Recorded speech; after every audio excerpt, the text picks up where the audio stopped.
যারা যে ভাষায় বোঝে তাদের সে ভাষাতেই জবাব দেওয়া হবে।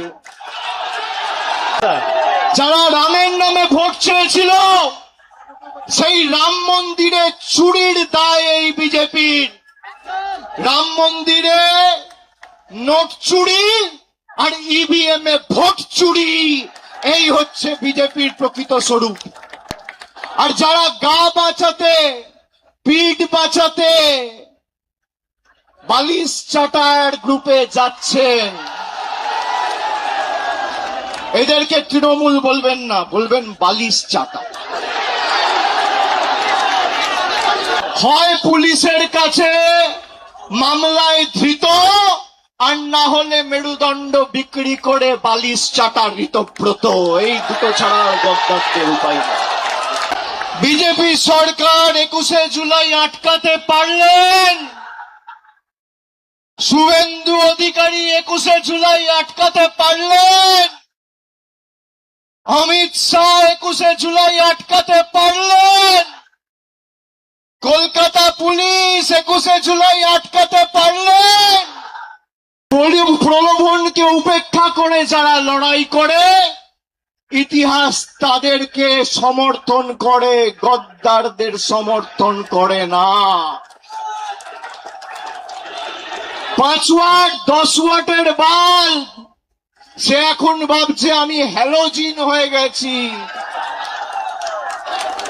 আরে বিদ্যুৎ সঞ্চার করছে মমতা ব্যানার্জি, শক্তি কেন্দ্র মমতা বন্দ্যোপাধ্যায়, যার আদর্শকে সামনে রেখে আপনার রাজনৈতিক পরিচয়, পথ চলা। যদি কেউ নিজের মাকে ত্যাগ করে, সে সন্তানকে সৃষ্টিকর্তা সর্বশক্তিমানও কোনোদিন ক্ষমা করে না। মমতা বন্দ্যোপাধ্যায় যেখানে, জনতা সেখানে। আজকের এই ঐতিহাসিক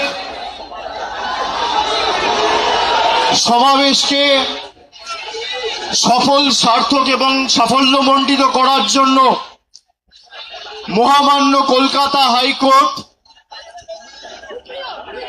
বিচারপতি সহ বিচার ব্যবস্থার প্রত্যেককে আমরা আমাদের কৃতজ্ঞতা, ধন্যবাদ জানাই।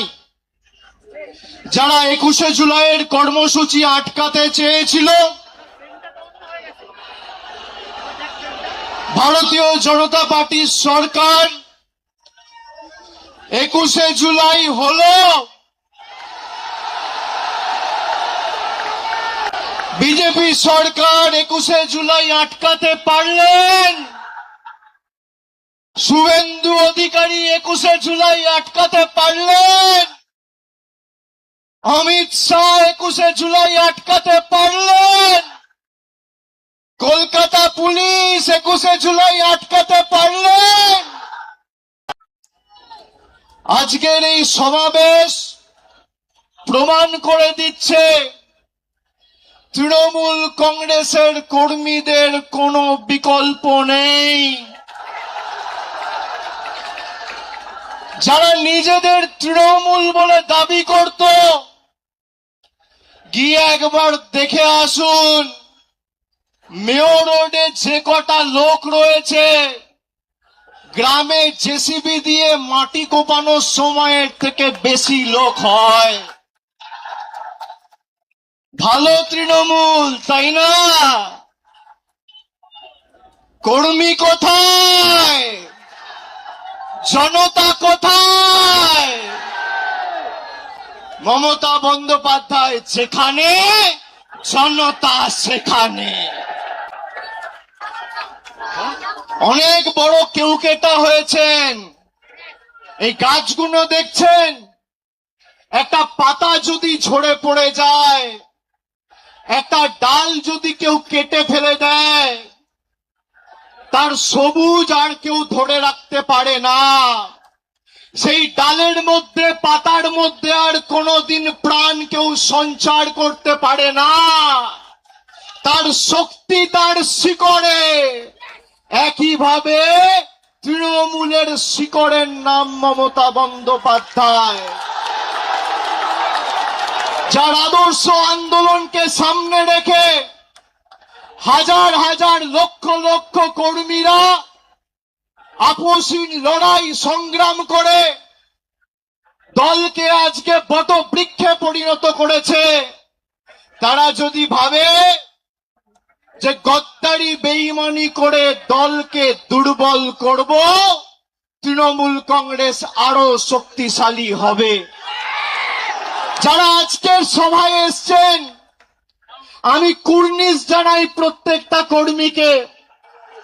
যারা বলেছিল তৃণমূল কংগ্রেস শেষ, তৃণমূল কংগ্রেসকে পুড়িয়ে ছাড়খাড় করে দেব,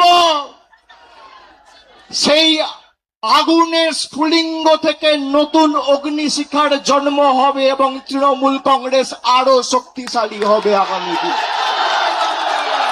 কারোর ক্ষমতা নেই।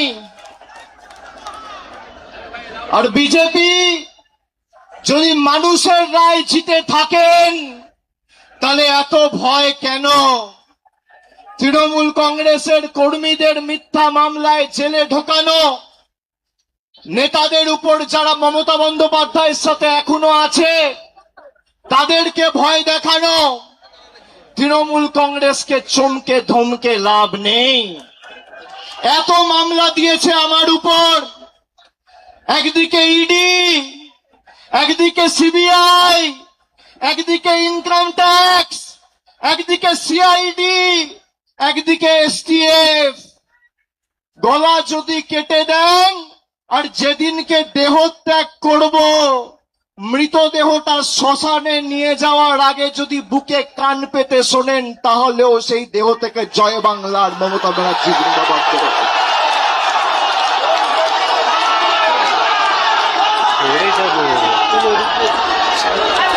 ইতিহাস প্রলোভনকে উপেক্ষা করে যারা লড়াই করে, ইতিহাস তাদেরকে সমর্থন করে, গদ্দারদের সমর্থন করে না। 5 ওয়াট 10 ওয়াটের বাল্ব সে এখন ভাবছে আমি হ্যালোজিন হয়ে গেছি। আরে বিদ্যুৎ সঞ্চার করছে মমতা ব্যানার্জি, শক্তি কেন্দ্র মমতা বন্দ্যোপাধ্যায়। যার আদর্শকে সামনে রেখে আপনার রাজনৈতিক পরিচয়, পথ চলা, যদি কেউ নিজের মাকে ত্যাগ করে, সে সন্তানকে সৃষ্টিকর্তা সর্বশক্তিমানও কোনোদিন ক্ষমা করে না। যারা গেছে, আমি নেত্রীকে অনুরোধ করব, দয়া করে আগামী দিনে একটাকেও ফেরত নেবেন না, একটাকেও ফেরত নেবেন না। আজকের এই কর্মী সমর্থকদের উৎসাহ উদ্দীপনা, বিজেপির ক্ষমতা হবে ক্যাথিড্রাল রোডে এই মিটিং করার, রাজ্য সরকারের ক্ষমতায়, পুলিশ তোমার, তদন্তকারী সংস্থা তোমার, অর্থ তোমার, কেন্দ্র সরকার তোমার, মানুষ তৃণমূলের সাথে রয়েছে। পুলিশ যাদের অযথা মিথ্যা মামলায় অত্যাচারিত করছে, আমি বলবো ধৈর্য ধরুন। একটা ছোট নোটবুক পকেটে রাখবেন, সব লিখে রাখবেন। এই নোটবুক গুলো এক এক করে আমরা ঠিক টাইম মতো নিয়ে নেব। যারা যে ভাষায় বোঝে তাদের সে ভাষাতেই জবাব দেওয়া হবে। ঘর বাড়ি ভেঙে দিয়ে, পার্টি অফিস গুড়িয়ে দিয়ে ভাবছে তৃণমূলকে উৎখাত করব, দুর্বল করব। আরে ফুটপাতে থাকবো, তোদেরকে হারাবো, বাংলা থেকে উৎখাত করব, কথা দিয়ে গেল। দেখি কত ক্ষমতা। কি করবেন, কি করবে বিজেপি? জেলে রাখবে, মিথ্যা মামলায় ঢোকাবে, ঢোকাও, তাও বশ্যতা স্বীকার করব না। মেরুদণ্ডটা ফর সেল নয়। যারা মমতা ব্যানার্জির ছবিকে পিছনে রেখে আর জোড়া ফুল চিহ্নটাকে সামনে রেখে 2024 নির্বাচনে জিতেছে, তারা বলছে আমরা এখন এনডিএ কে সমর্থন করব। মানুষ ক্ষমা করবে? করবে? আপনাদের মধ্যে অনেকে কাউন্টিং এ ছিলেন, কিভাবে বিজেপি কাউন্টিং এ চুরি করে জিতেছে আপনারা সাক্ষী রয়েছে। যারা রামের নামে ভোট চেয়েছিল, সেই রাম মন্দিরে চুরির দায় এই বিজেপির। রাম মন্দিরে নোট চুরি আর ইভিএম এ ভোট চুরি, এই হচ্ছে বিজেপির প্রকৃত স্বরূপ। আর যারা গা বাঁচাতে, পিঠ বাঁচাতে বালিশ চাটার গ্রুপে যাচ্ছেন, এদেরকে তৃণমূল বলবেন না, বলবেন বালিশ চাটা। খালি বিসি বললেই হবে। বিসি, বিসির অনেক মানে হয়। বালিশ চাটা, আমি আর বেশি কিছু বললাম না। হয় পুলিশের কাছে মামলায় ধৃত, আর না হলে মেরুদণ্ড বিক্রি করে বালিশ চাটা ঋতব্রত। এই দুটো ছাড়া গদ্দারদের উপায় নেই। আমি বক্তব্য দীর্ঘায়িত করব না, খালি আপনাদের বলবো আপনারা শক্ত থাকুন। আমাদের আগামী দিনের লড়াইয়ের ময়দানে আবার দেখা হবে।